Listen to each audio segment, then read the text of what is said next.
Hey nerds, Farmer Jesse here. Welcome to Growers Daily, your daily dose of ecological farming insight. It is Thursday, March 20th, 2025, and today we're talking about how to use a backyard garden to prepare for a farm business, Bermuda grass in a hot climate, and testing compost for contamination. So let's do it.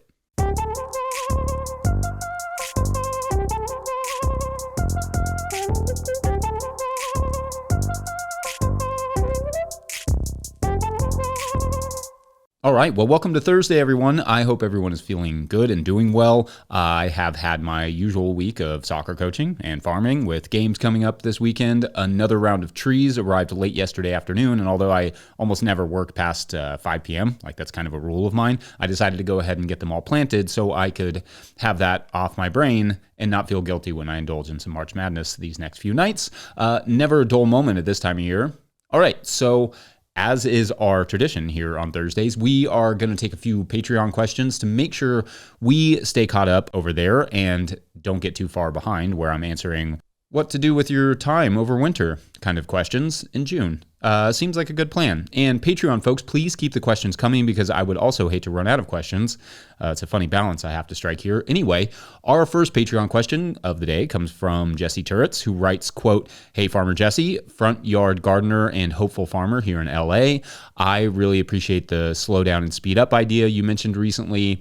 I was curious what you think are some things that gardeners like me can practice in their gardens that would apply to a full-scale farm one day. For example, composting is doable, but tractor maintenance not so much.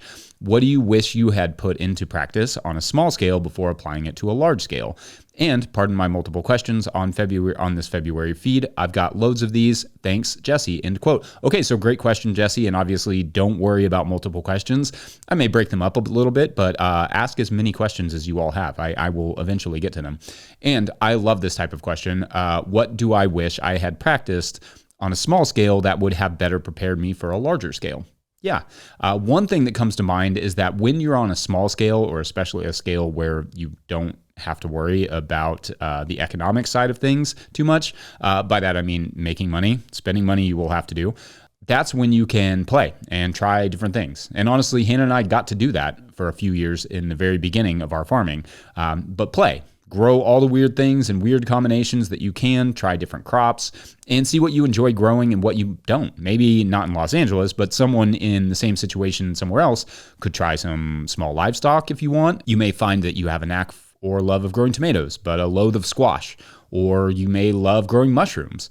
You may find that berries are your thing and can put a little bit more focus on that. Of course, also try to get used to some amount of consistent production. Have a couple beds that you start getting a succession down with.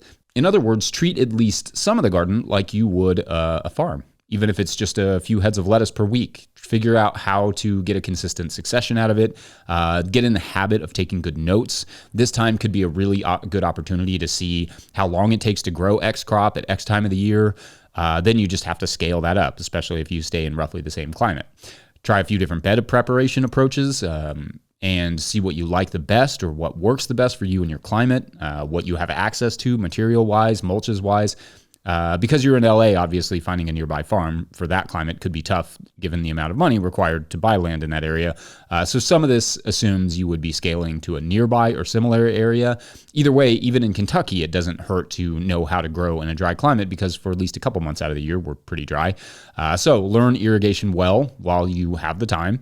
In fact, if you do know where you're going to end up roughly, do some market research. Try and figure out what there is a lack of at the local farmers markets or the local stores or restaurants.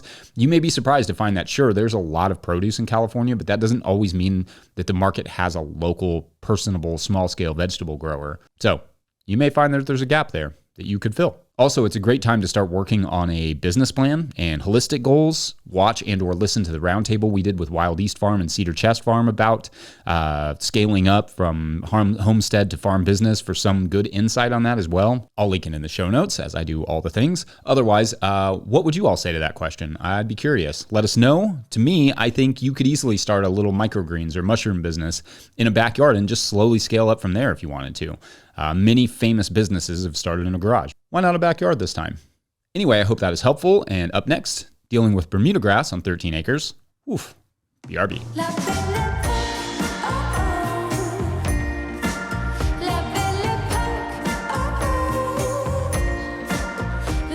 Today's episode of Growers Daily is brought to you by So Right Seeds. So Right Seeds is an heirloom seed company that offers fresh, high-quality, open-pollinated seeds. They have a great selection on their website of over 400 varieties, along with a planter's library with tips for growing. They offer cover crops and bulk packs of seed for sustainable home gardening.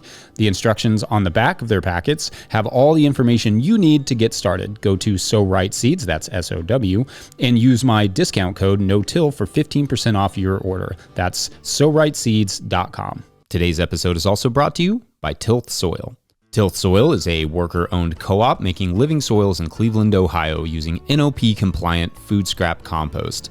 They wrote us, quote, "We're stoked to support Growers Daily because healthier, tastier, and generally more decent food systems start with growers like all of you, inquiring minds who care about the land." End quote. Love the folks over there at Tilth. If you're looking for top-notch compost or potting mix, drop an email to the folks at Tilth via info@tilthsoil.com. That's info@tilthsoil.com. All right, enjoy the show. If you, the listener, are enjoying this content, getting even a small amount of value from it, consider supporting our work over at patreon.com/no-till-growers. I will try to get to questions from everywhere the questions come in, but I will always get to your Patreon questions. Now, today's second Patreon question of the day comes from Patreon member DeLorean, D''Lauren, it's a great name, who writes, quote, "Hi from Northwest Arkansas. I would like to add a second Bermudagrass question. The previous owners of our property lovingly hand-plugged 13 acres of Bermudagrass. Mind blown emoji. I planted clover over a bit of it, and it didn't care and came right back. Do you have any experience of removing/growing in tandem with Bermuda? I read that the roots can grow down many feet, searching for its next victim. Eradication seems unlikely," end quote. All right, well, thank you for that question, but also, oof. I wish I had better news for you, but being that you are in the warm southern U.S., this Bermudagrass is going to be a chore to deal with. For those of you who don't know Bermudagrass, you're lucky. It's the worst and also the most genius. Basically, this is a grass that not only spreads by rhizomes under the soil, but stolones above the soil and seed. Humans, in all our biological genius, chose one way to propagate ourselves. Bermudagrass was like, "I'll take 3, thank you."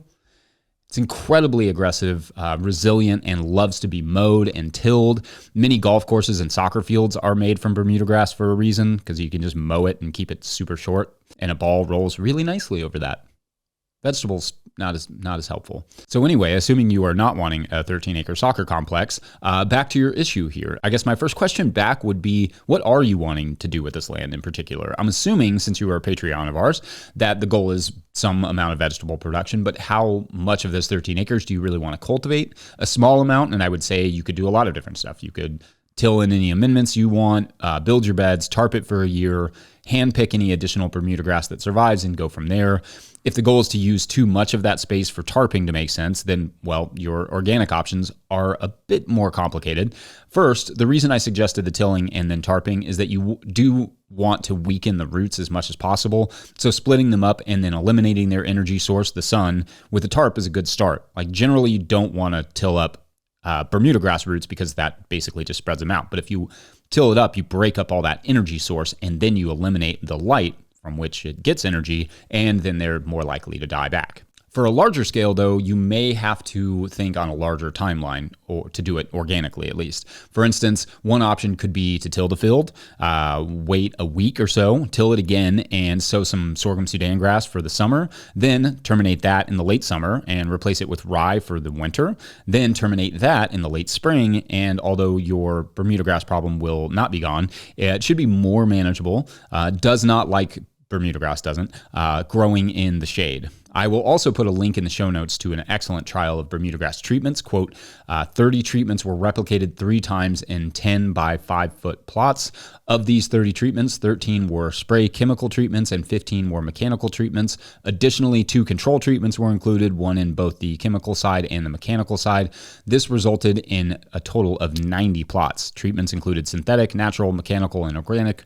Materials Review Institute, Omri listed, organic options, and quote, basically, they found that with all those different things they tried, cutting the Bermudagrass off from the light after a tillage had the best results at suppressing it. So cardboard or plastic mulches or whatever makes sense for you, for what you want to grow, is probably going to be your best bet. And not just regular mulches, those do often have the opposite effect of just like eliminating any competition from the Bermuda grass. So, and I have heard of people using things like landscape fabric for the first few years, at least to really knock the Bermuda grass back a little bit. But that is a lot of plastic, depending on how many of those 13 acres that you're interested in using. And you will still have to hand pick it around the base of the plants that's coming through the plastics. Someone may say that chemical treatment is the way to go, and maybe there is an herbicide regimen that can work, though according to that study, not necessarily. But that's a bit beyond my knowledge base. Of course, there are things you could do in that field that may not be vegetable production as well, like grazing or an orchard, etc. And you can put a garden almost anywhere in almost any situation, but also not every piece of land wants to be a vegetable farm business.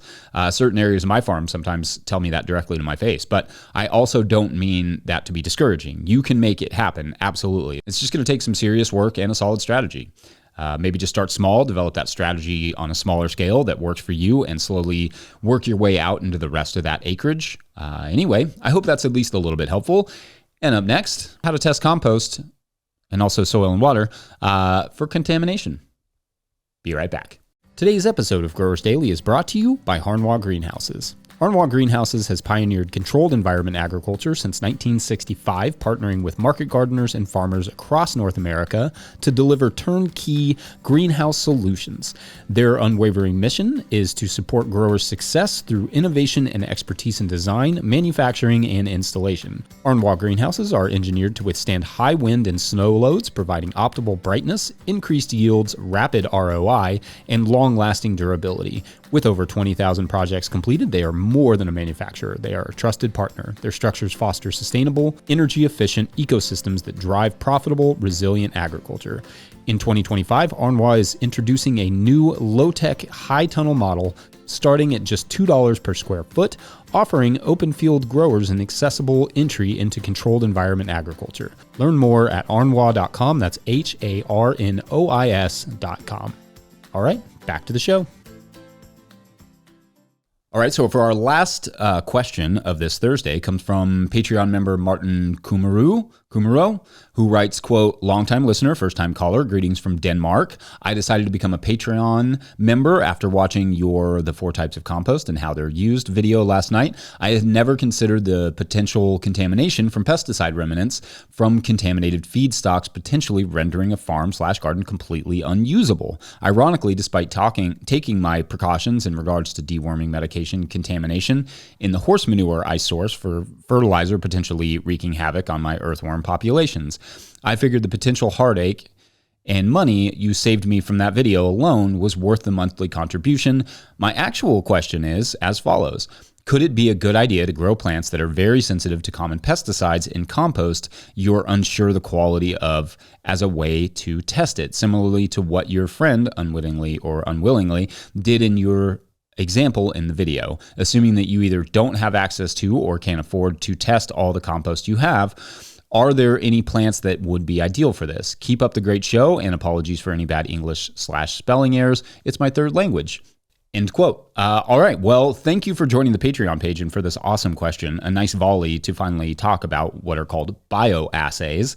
Also, I have a lot of affection for the Dutch because all of their contributions to intensive agriculture, for giving us Verbruggen, Veltman, Van Hecke, and as well as the great Johan Cruyff, and the fact that they are one of the few national teams in Europe whose colors are not just blue or red, or blue and red.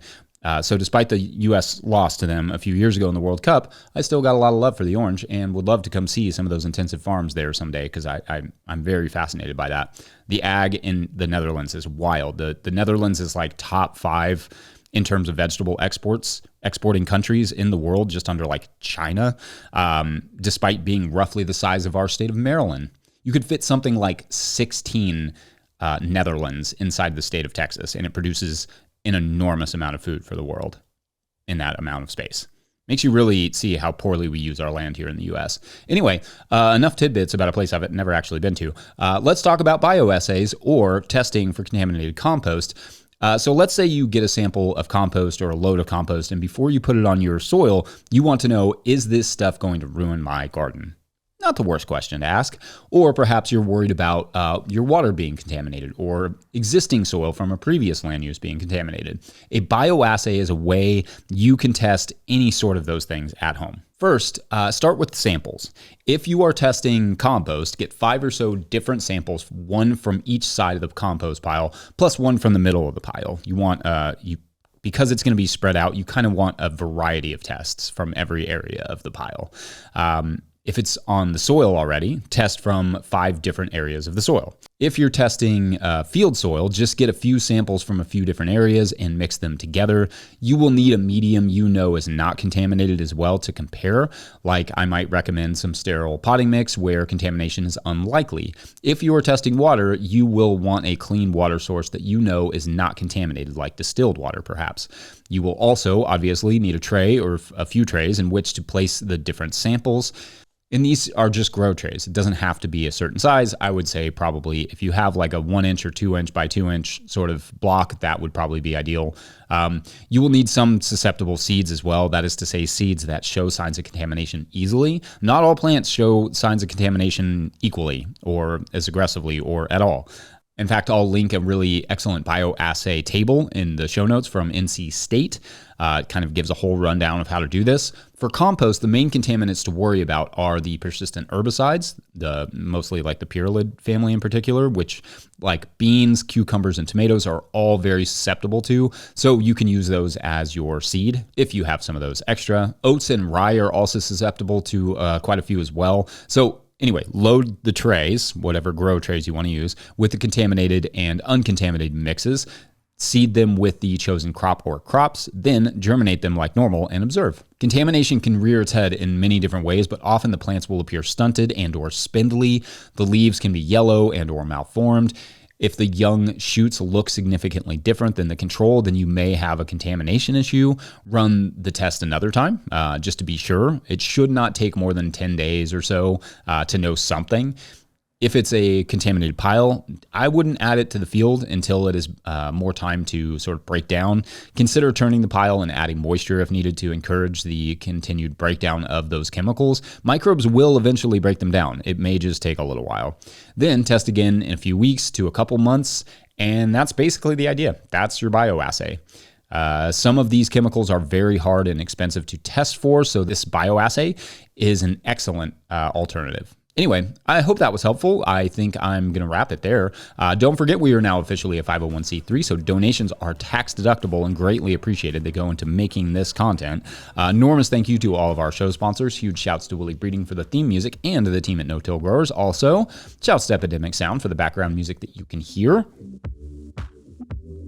Pick up a copy of the Living Soil Handbook or the Seed Farmer at no-tillgrowers.com to support our work. Big thank you to everyone over at patreon.com/no-tillgrowers, where at a certain level, or if you just bump up from one level to another, or you sign up in the month of March, you get a shout out on the show. So big shout outs today to Lou Dempsey. Lou Dempsey is a fun name. This is the story of a farmer in the woods of Virginia and who needs, to come down to town occasionally, get some supplies. So anyway, Lou's in town and Lou notices walking through the streets that it's strangely quiet, but walks up to a storefront and can see the shopkeeper in the storefront, like through the window, sitting next to a glowing plant, looking completely dazed and euphoric, not the plant, the person. And then Lou notices there are kind of these tiny fruits on the plant, and they sort of start to move, almost like like in the wind or something, like going back and forth. And then it cracks and pops open, and a tiny creature sort of falls onto the countertop next to where the person is sitting. And Lou realizes that the plant that everyone has been talking about, that Lou had been hearing about on the radio and stuff, is not just like a new drug. It's a Trojan horse of sorts. So stay tuned tomorrow for the stunning conclusion. Otherwise, thanks for watching and or listening. We will see you Friday, tomorrow, for March Madness. Go Cats, and bye.